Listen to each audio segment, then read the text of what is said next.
যে কোহিশন এবং কোহেরেন্স বিষয়টা কি একটু মানে ট্রান্সলেট করি তাহলে আসে হচ্ছে সংশক্তি ও সঙ্গতি। ঠিক আছে?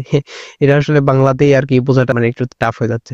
আচ্ছা, আমি সহজ করে বলার চেষ্টা করছি। সেটা হলো যে লিঙ্গুইস্টিক্স ফিচার, যেটা হচ্ছে যে একটা কানেকশন ক্রিয়েট করে ওয়ার্ড, সেন্টেন্স, প্যারাগ্রাফ এগুলোর মধ্যে একটা সেন্টেন্স মানে কানেকশন ক্রিয়েট করে এটাকে হচ্ছে টেক্সটটাকে স্টিক টুগেদার রাখে, মানে একদম সঙ্গবদ্ধ রাখে। আচ্ছা, এটাকে আরো একটু যদি সহজ করে বলি, যেমন হতে জন লাভস অ্যাপেলস, ঠিক আছে? তারপর আমি বললাম যে হি ইটস দেম এভরিডে।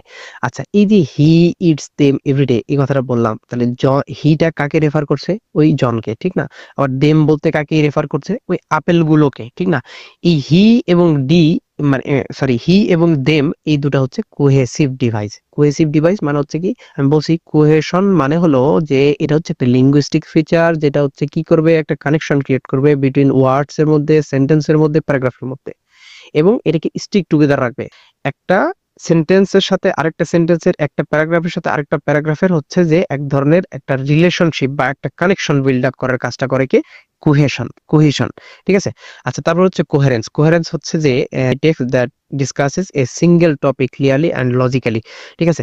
কথাটা একটু যদি সহজ করে বলি, সেটা হলো যে দেখা যাচ্ছে আমি কথা বলতে বলতে জন লাভস অ্যাপেল, তারপরে একটা পলিটিক্যাল একটা শব্দ বলে দিলাম, মানে মানে পলিটিক্যাল একটা সেন্টেন্স বলে দিলাম বা অন্য একটা বিষয় সম্পর্কে বললাম, তাহলে কি এটা মানে কোহেরেন্স বজায় থাকলো? অর্থাৎ একটা লজিক্যাল ফ্লো কি বজায় থাকলো না, ঠিক না?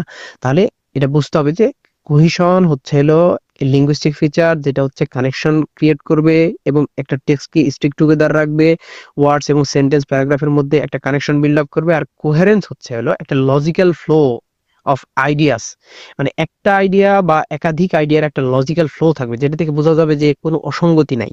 কথা বলতে বলতে একটা হুট করে আলাদা টপিকে চলে গেলে এটা তো অসঙ্গতিপূর্ণ হয়ে গেল, মানে সঙ্গতিপূর্ণ হলো না, ঠিক না?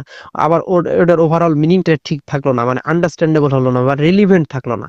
তো এই যে রেলিভেন্ট করার যে কাজটা, সেই লজিক্যাল ফ্লো বজায় রেখে, আইডিয়াগুলোর লজিক্যাল ফ্লো বজায় রেখে হচ্ছে যে একটা মিনিংফুল, আন্ডারস্ট্যান্ডেবল এবং রিলিভেন্ট একটা মেসেজ প্রডিউস করবে, তখন সেটাকে আমরা বলবো হচ্ছে যে কোহেরেন্স। ঠিক আছে?